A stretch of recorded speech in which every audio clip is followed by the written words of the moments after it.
We'll first hone in on the time leading up to convective initiation. This is a time in which you'll mostly be looking at those other tools in your toolkit, along with using your eyes, but radar does come in handy before storms fire, particularly in the identification of boundaries. Boundaries denote the interface between cooler, more stable air and warmer, more unstable air, and often show up on radar reflectivity as fine lines, even though the boundaries themselves don't produce precipitation. This is a product of the fact that winds generally come together or converge along boundaries. As winds converge along a boundary, so do particulates, dust, water droplets, bugs, etc. These conglomerate, and the radar beam detects this increased concentration of particles, forming a fine line that demarcates the boundary's location.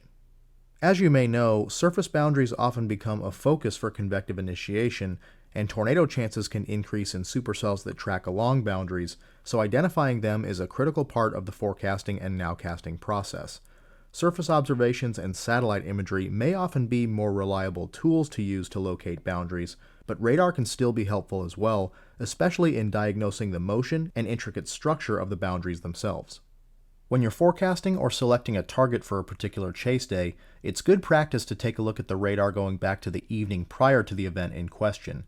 This can help you identify any potential boundary-producing convective complexes that may have traversed the area of interest in the lead-up to your chase.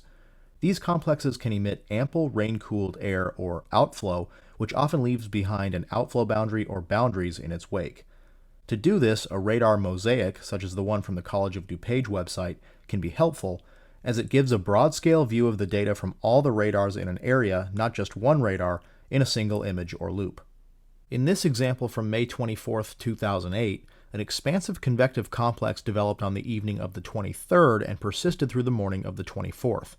Behind it, we would expect to see a mass of rain-cooled air, whose southern extent would be demarcated by an outflow boundary trailing from the complex's southern flank.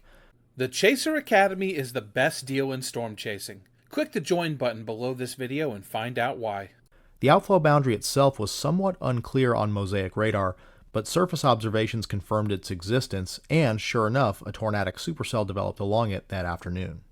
While many outflow boundaries do favor increased tornado potential in storms that track along them, this is not always the case. The boundary must be oriented relatively parallel to storm motion so that storms can anchor to and track along it.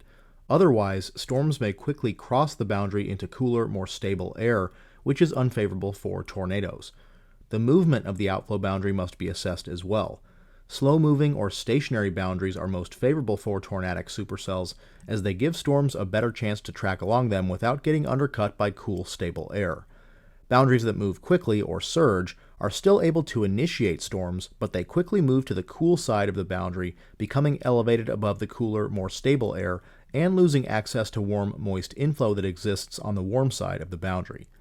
Elevated storms have very low tornado potential because of this, while storms that track along or on the warm side of a boundary are typically surface-based, meaning that they're able to draw in inflow rooted at the surface that's warm, moist, and unstable, which aids in tornado production. Sometimes these rules can be ignored if the boundary is diffuse, in other words, when the change in temperature is more subtle across the boundary. In these situations, the air on the cool side of the boundary may not be stable enough to inhibit surface-based storm development, and generally more backed surface winds on the cool side of the boundary, i.e. more southeasterly or easterly winds, can increase low-level shear to aid in supercell tornadogenesis, even though the storms are technically displaced to the cool side of the boundary.